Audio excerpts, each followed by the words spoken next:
Egipto es un país de un solo río. El Nilo discurre plácidamente, generando una verde ribera, rodeada por enormes desiertos. Es el más grande oasis en el desierto más grande del mundo. La tierra es sencilla, fácil de entender, con contemplación. Todos los puntos del horizonte llevan a pensar en la inmensidad. Egipto es el país de un solo Dios.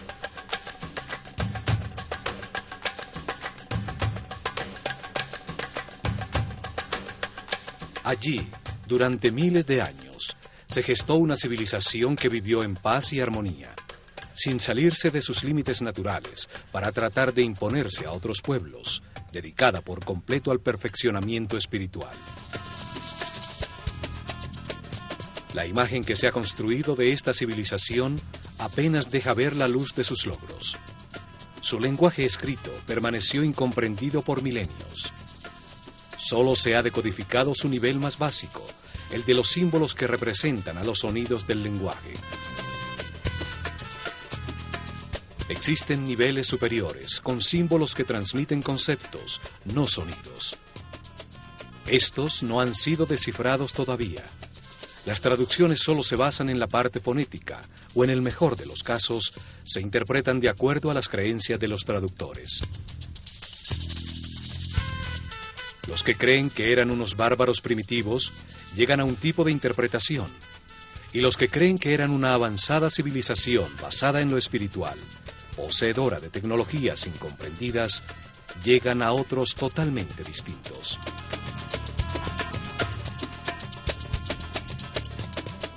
Los académicos religiosos crecieron influenciados por la imagen que el Corán y la Biblia proyectan de los egipcios como un pueblo déspota, que adoraban a muchos dioses.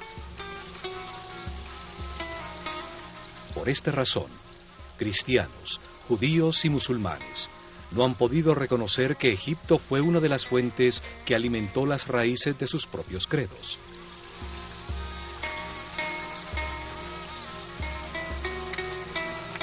Esta imagen fue reforzada por la incorrecta traducción de la palabra néter, como Dios o diosa, cuando en realidad significa fuerza o causa fundamental, principio divino, función que ordena al universo. Los néters personifican atributos de Dios.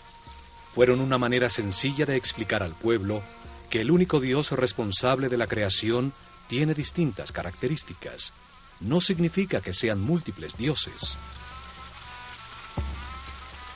Un solo hombre puede ser un maestro, un padre y al mismo tiempo un esposo, sin tener que ser múltiples personas. Son distintas características de un solo ser.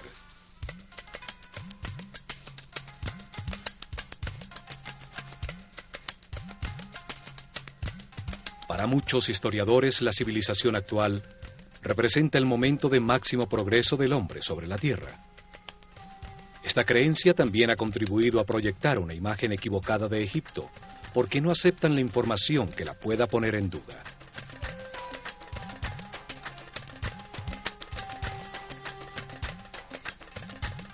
Aceptan solo parcialmente los documentos cronológicos de gobernantes egipcios que han llegado a nuestro tiempo, invalidando los registros anteriores al rey Menes, con el argumento que solo esa parte es un mito irreal. Los académicos racionalistas también han contribuido a tergiversar la historia egipcia, al no aceptar la existencia de la ciencia y la filosofía antes de la civilización griega, a pesar de que los grandes pensadores y matemáticos griegos encontraron las respuestas en Egipto.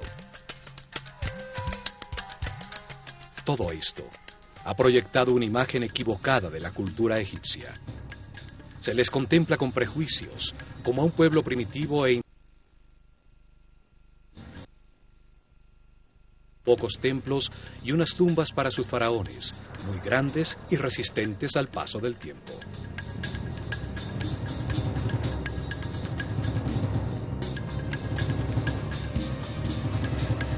Estos programas buscan reexaminar su cultura, redescubrir sus templos para conocer las verdades talladas en sus muros, abrir una puerta a su concepción de la realidad, con una mentalidad libre que permita ver más allá de los mitos en los que los tenemos sepultados.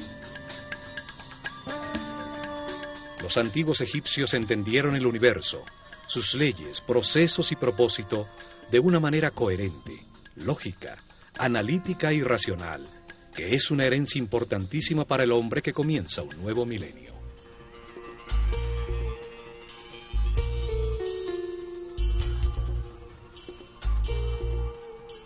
Nueva información comienza a salir a la superficie. Estudiosos científicos y técnicos están encontrando pruebas de los increíbles avances tecnológicos, de la precisión absoluta de sus construcciones, del tamaño de sus proyectos. Sus logros han sido subestimados.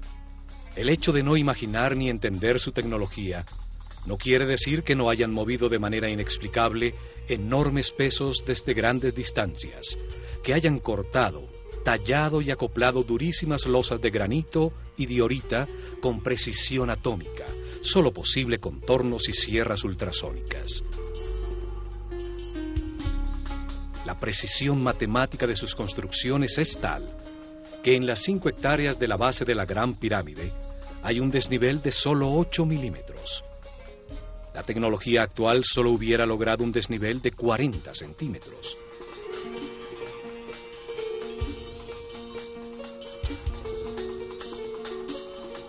Su sistema de medidas, basado en el hombre, dejó constancia exacta de las medidas del planeta, de los movimientos del sistema solar en la galaxia.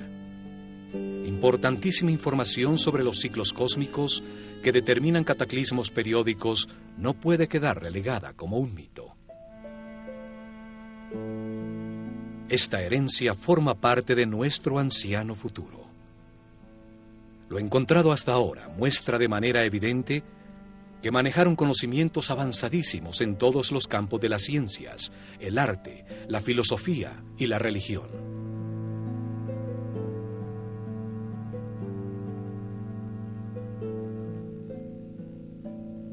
Conocimientos que forman parte de una herencia aún más antigua de un período desaparecido de la humanidad, el llamado Atlante, anterior al diluvio universal, al que sobrevivieron unos pocos sacerdotes que construyeron las bases de este ciclo que vivimos. La humanidad tuvo un gran desarrollo sobre la Tierra. Unos pocos sacerdotes científicos, previendo la catástrofe, se prepararon para sobrevivirla. A ello se debe la aparición súbita, sin ningún período de evolución, de todos los conocimientos egipcios. Estos sabios estructuraron una cerrada casta sacerdotal. Se organizaron en templos para que sus sucesores guiaran al pueblo en un proceso de perfeccionamiento espiritual que perduraría por miles de años. Fueron llamados los sacerdotes de la escuela de misterios de El Ojo de Horus.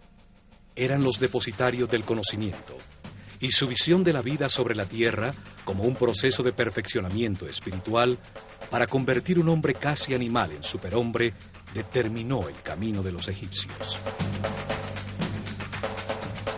Su manera de entender el progreso como una evolución en los conocimientos sobre el universo es invaluable para el hombre occidental, que ve el progreso como la adquisición de comodidades materiales.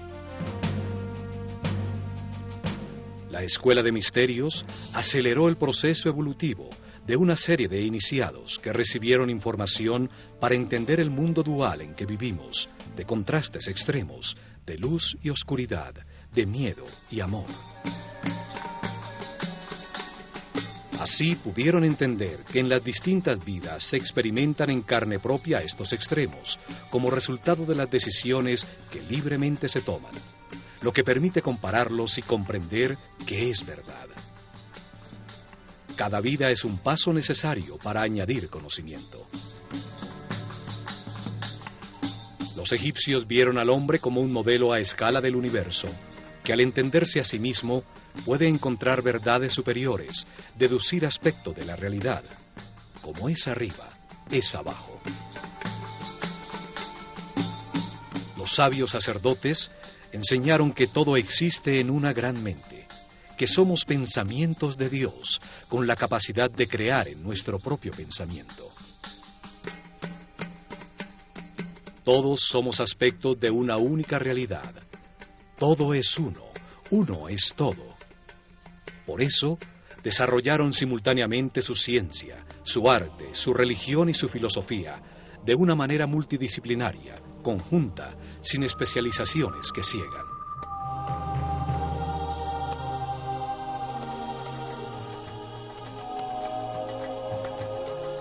Vieron la creación como un acto consciente de un único Dios.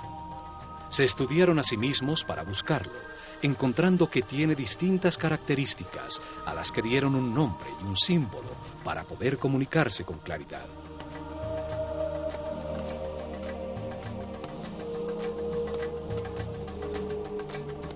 Llamaron Atum, a la característica de Dios inmanifestado, cuando no ha creado el universo, y este solo existe como potencia dentro de él.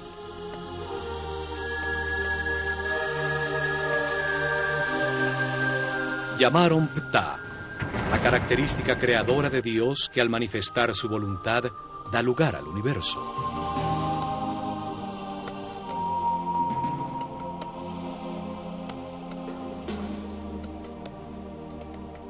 Llamaron Amón, a la característica de Dios que hace al hombre libre de crear en su propia mente a su propia imagen y semejanza.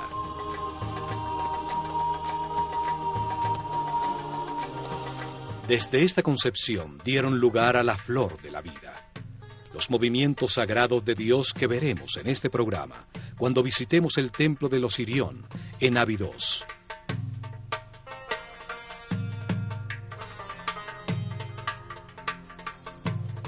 Los templos fueron instrumentos científicos de alta precisión para medir y registrar los movimientos de los astros. Su herencia nos dice que los astros determinan los ciclos del universo, los procesos que vive el hombre y la humanidad. En los templos concentraron los conocimientos que encontraron mientras se estudiaban a sí mismos en un proceso dirigido de perfeccionamiento espiritual.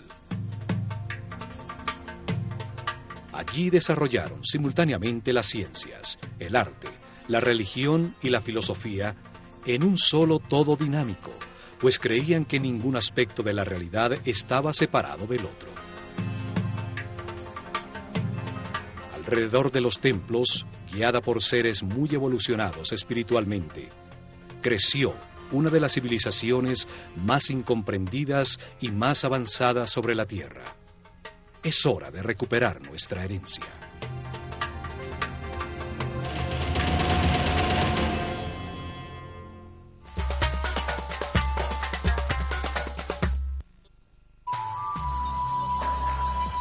Regresaremos en instantes por Infinito. Hola, ¿cómo va? Y cuando nos encontremos en el especial de Zona Infinito, las almas gemelas. Cuando nos encontremos, Brian Weiss. El regreso a las vidas anteriores. Cuando nos encontremos, Brian Weiss en la Argentina, en la pantalla de Infinito.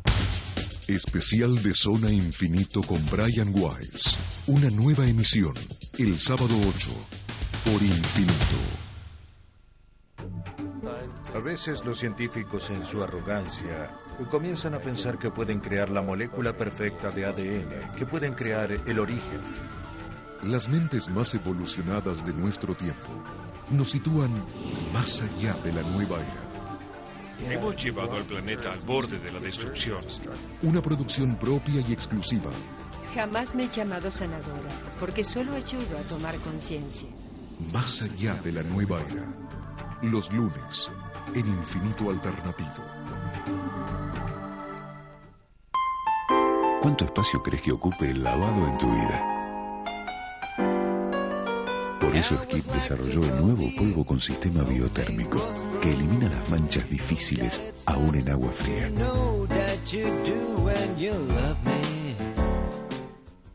¿Te estás preparando para el verano? Vas a estar bárbara y tu pelo no se va a quedar atrás. Llegó Sedal Verano Intense, con complejo hidroprotector que hidrata y protege tu pelo del sol, el agua y el viento. Sedal Verano Intense. Disfruta, este verano tu pelo te acompaña. Continuamos con nuestra programación por Infinito.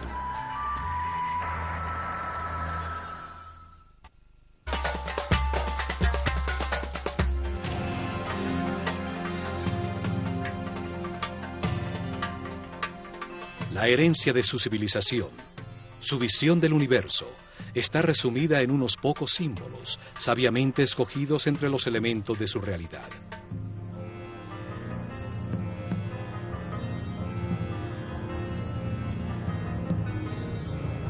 La utilización de una imagen simbólica tiene la ventaja que expresa un pensamiento de una manera muy simple, más allá del lenguaje, y su significado puede ser entendido miles de años después de haber sido dibujado, pues la imagen de un halcón o una postura humana nunca cambian. Para los egipcios, el hombre se encarna en la tierra para decidir cómo actuar ante las circunstancias que experimenta. Al comparar los resultados de sus actuaciones, aprende y se perfecciona. Entonces, lo más importante es la acción, el verbo. La acción que produce resultados y por ende perfeccionamiento. El lenguaje existe para comunicar acciones. Cada parte del todo actúa, realiza una acción vital que produce resultados. Cada parte tiene la forma que necesita para actuar de la manera. Los egipcios expresaron sus ideas a través de 3 tipos de símbolos o de escrituras. Son llamadas escritura hieroglífica, hierática y demótica.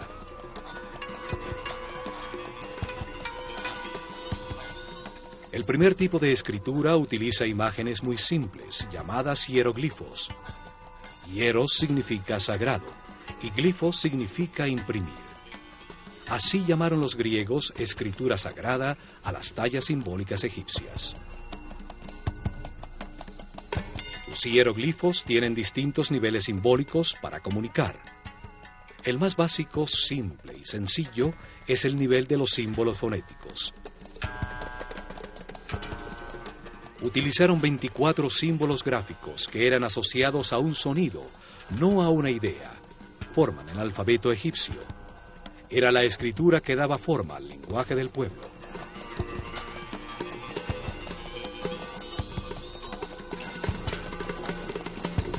Son el primer alfabeto utilizado por el hombre, del cual se derivaría el alfabeto fenicio, y de este, el alfabeto griego.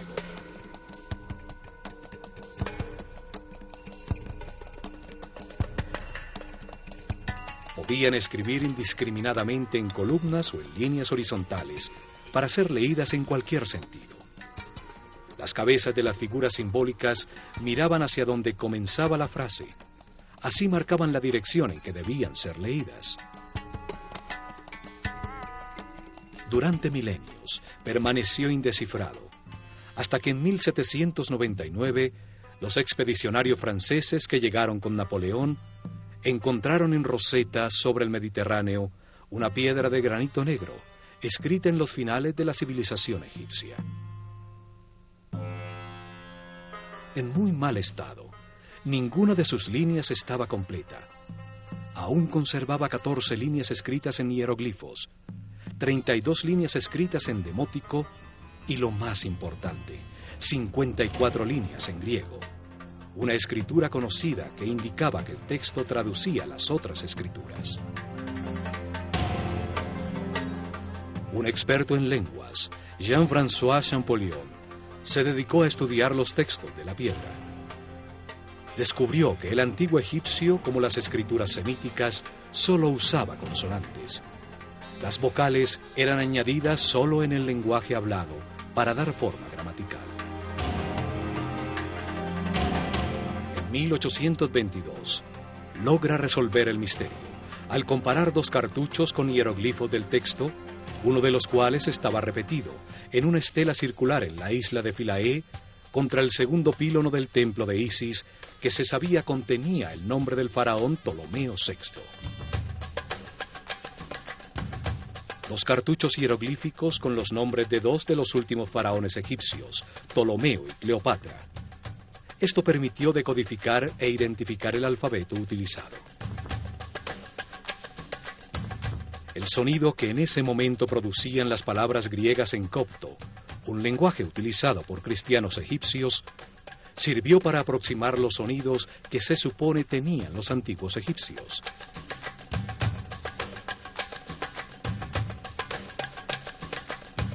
Así se logra descifrar el primer nivel con los 24 símbolos tallados hace miles de años. El nivel de su escritura, que solo utilizaba los símbolos fonéticos, no ideas.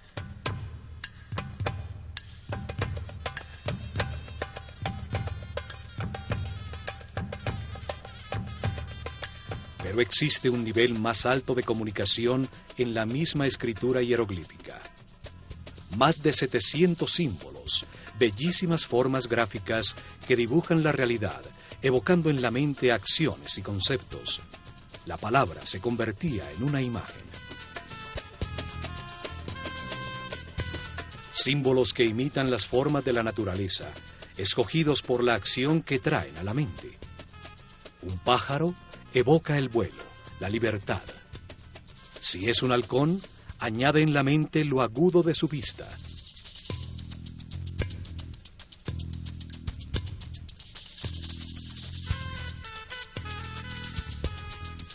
La figura de un ojo comunica la acción de ver. Cada símbolo está diseñado para revivir las experiencias que su forma le produjeron en la vida.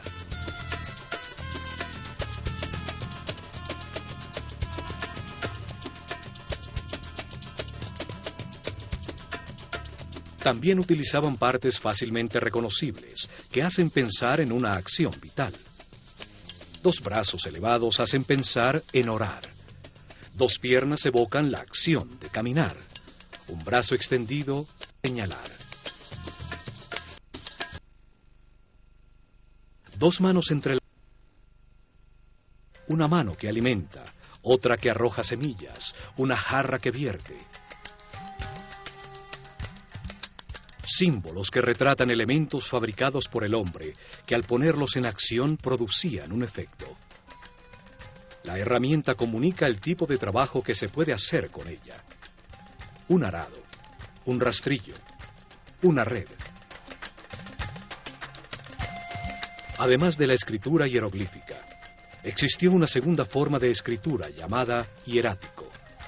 Solo era utilizada en las comunicaciones oficiales y comerciales. La tercera forma de escritura solo existió en los últimos años de la civilización, cuando alrededor del año 700 a.C., los escribas que copiaban los textos antiguos simplificaron aún más los símbolos del hierático hasta volverlo casi taquigrafía. Es llamada demótico.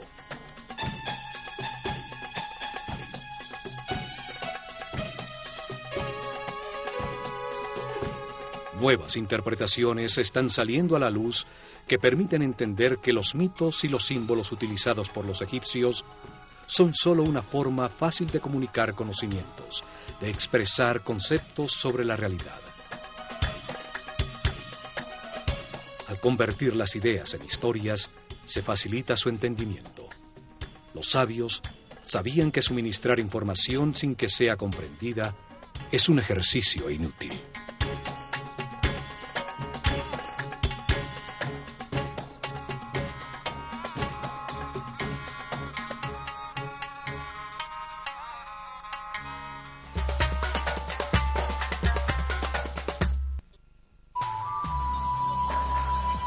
Regresaremos en instantes por Infinito.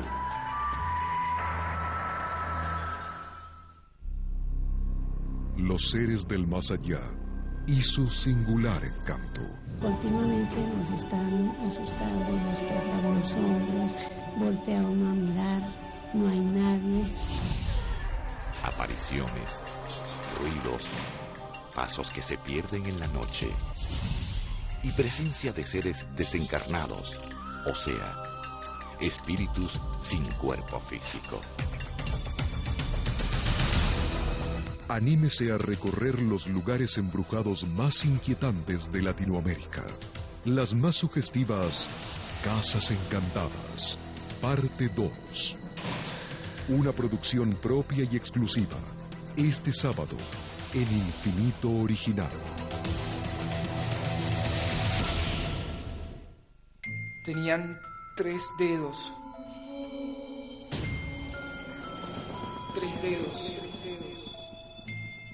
Ellos usaban un instrumento como de metal. Como de metal.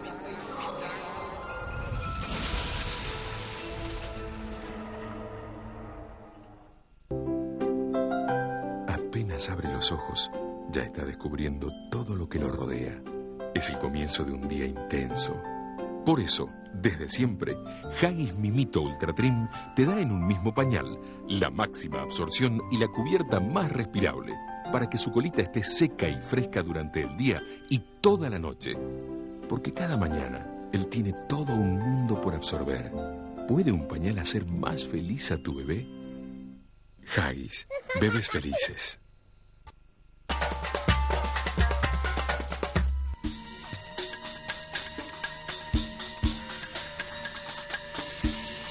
Hay 3 templos muy antiguos, de los comienzos de su civilización, realizados con la misma técnica constructiva.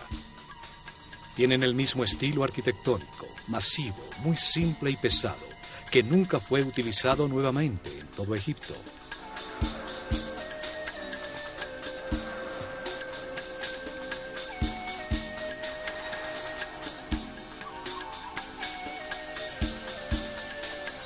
Dos se encuentran en Giza, el templo de la Esfinge, construido exactamente frente a ella, y a su lado sur, el templo del Valle, en ese momento frente al Nilo.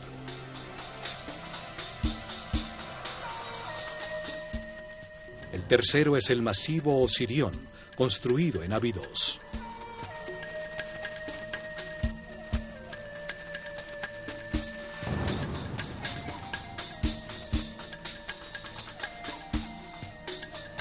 Los 2 templos de Giza están construidos con enormes bloques que retiraron para darle forma al cuerpo de la Esfinge.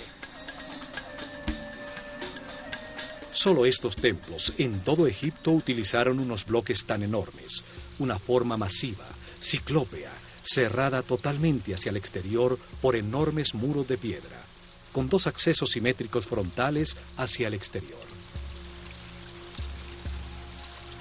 El peso promedio de los bloques utilizados en su construcción es de 50 toneladas. Debían poseer una técnica constructiva que facilitaba la utilización de bloques tan grandes como una casa.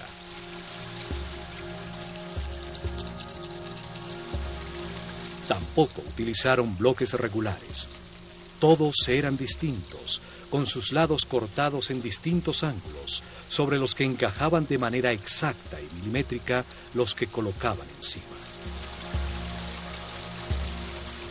Otra particularidad de estos templos es que los bloques esquineros están cortados de manera especial. El bloque forma parte de los 2 muros para permitir que la energía del edificio se moviera de un lado al otro sin interrupciones.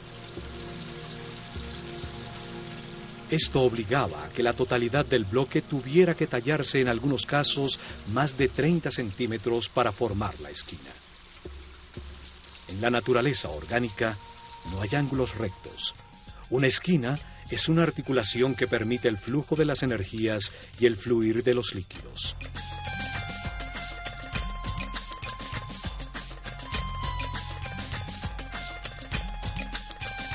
Estos templos tenían un salón central, con una cubierta de piedra sostenida por gigantescas columnas colocadas simétricamente.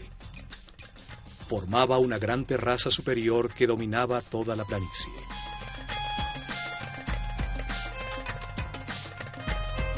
Sus muros y columnas no tenían ningún tipo de ornamento o hieroglifo, y sus pisos son de alabastro.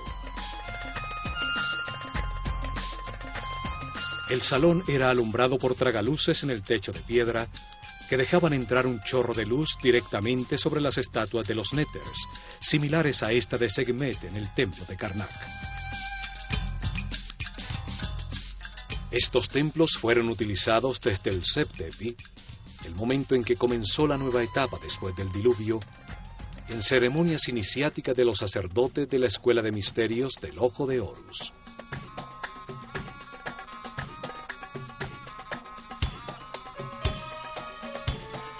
Los días del equinoccio, sobre la terraza del templo, a la altura de los ojos de la esfinge, se colocaba la barca de oro.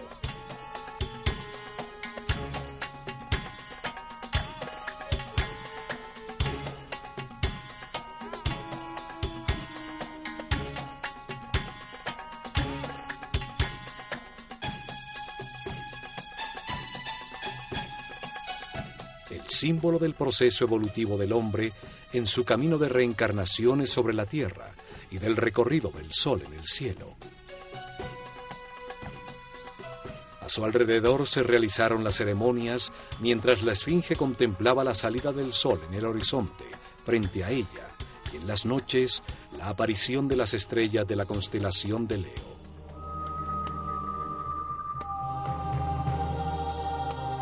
Cuatro razones se dan para afirmar que la esfinge y estos templos fueron construidos por el faraón Kefren.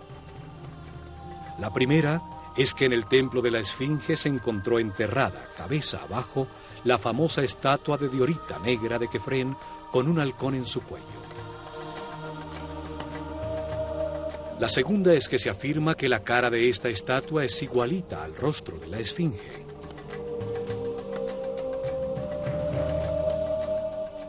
Encontramos que sus facciones son muy distintas a las de Kefren. La tercera es que entre los brazos de la esfinge se encontró una estela tallada por Tutmosis IV, que en una de sus líneas tiene la sílaba Kef, a pesar de que la misma estela afirma que la esfinge estaba allí desde el comienzo de los tiempos, el Seb-Tepi. La cuarta es que por todo esto a Kefren se le atribuye también la construcción de la pirámide central de Giza, que tenía adosado a su fachada un templo que estaba unido por un camino cubierto de 500 metros al llamado Templo del Valle.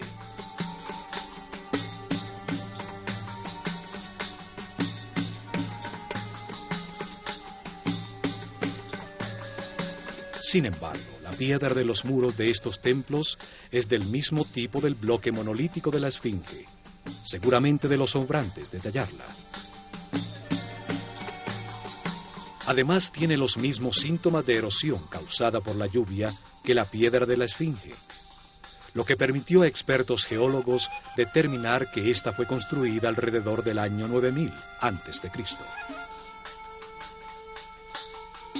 Seguramente el faraón Kefren renovó el antiguo templo forrando por las dos caras con losas de granito los masivos muros ya deteriorados por la erosión.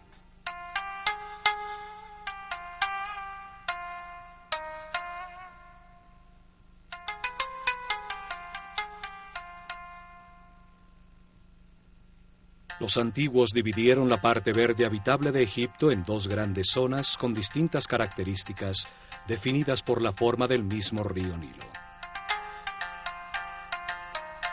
El delta, cuando el Nilo se abre para llegar al Mediterráneo, forma un valle fértil. Es llamado el Bajo Egipto. Su símbolo hieroglífico es una abeja, y el faraón ciñe una corona roja para mostrar su autoridad en esta zona.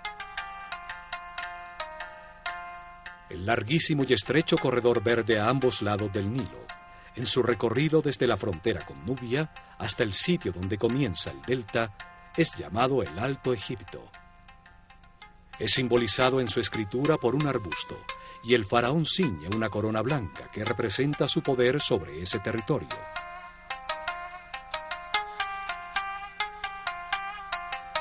La historia aceptada de Egipto comienza con la unificación de estas dos zonas de Egipto bajo una sola corona blanca y roja, lograda por el faraón Menes, el fundador de Memphis, ubicada en la confluencia de las dos zonas.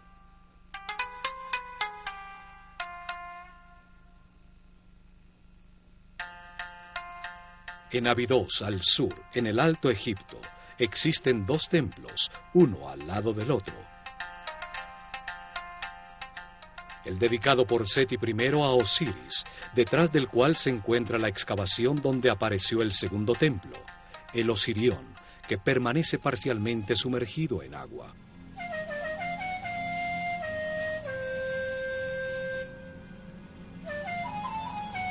El nivel freático impidió los trabajos de restauración, pues el agua fluía dentro del templo más rápidamente que lo que las bombas podían sacarla.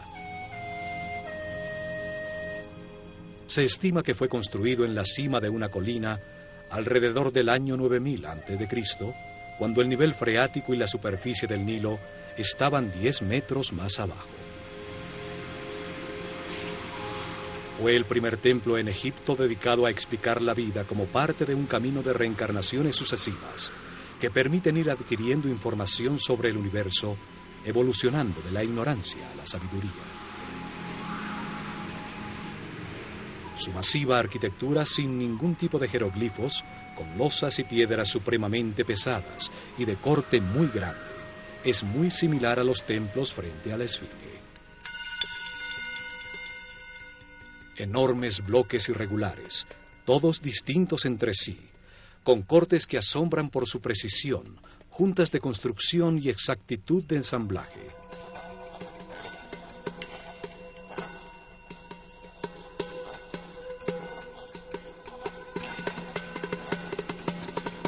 En las esquinas los bloques giran con el muro lateral, teniendo que haber sido rebajados en todo su tamaño para lograr esta forma, lo que incrementa considerablemente el trabajo, pues son de durísimo granito de Asuán. Todo esto implica una técnica constructiva desaparecida, en una época en que supuestamente no existían las herramientas para producir esos cortes tan precisos, mover esos bloques tan pesados o ensamblarlos con tanta exactitud. Conocimientos técnicos heredados de los sobrevivientes al diluvio que fueron utilizados en el estricto y cerrado círculo de una organización secreta de sacerdotes científicos. Las técnicas o herramientas utilizadas nunca fueron puestos a disposición del pueblo en general, seguramente porque era muy peligroso entregarlos a mentes primitivas con emociones y pasiones descontroladas, o porque la única manera de utilizarlas era estando en perfecta armonía con el universo, por su característica sónica o psíquica, y no mecánica como las desarrolladas por el hombre actual. El templo tiene una forma rectangular con una plataforma rodeada de agua, elevada en su centro, a la que se accedía por escalinatas a lado y lado, ahora difícilmente visibles por el agua. Su forma simboliza el montículo original que emergió cuando las aguas se replegaron, después del diluvio universal, donde desembarcaron los sabios para comenzar la nueva civilización en Egipto. Este templo conmemora el Seb Tepi, el tiempo para dar comienzo a una nueva civilización dedicada al perfeccionamiento espiritual. 10 masivas columnas de piedra, cada una cortada de un solo bloque de granito rojo, con un peso mayor a 100 toneladas, soportaban unos masivos pórticos sobre los que se apoyaba un techo de piedra. Alrededor del canal de agua, 16 santuarios albergaron en su momento a los símbolos sagrados. Hoy se encuentran sumergidos en agua estancada.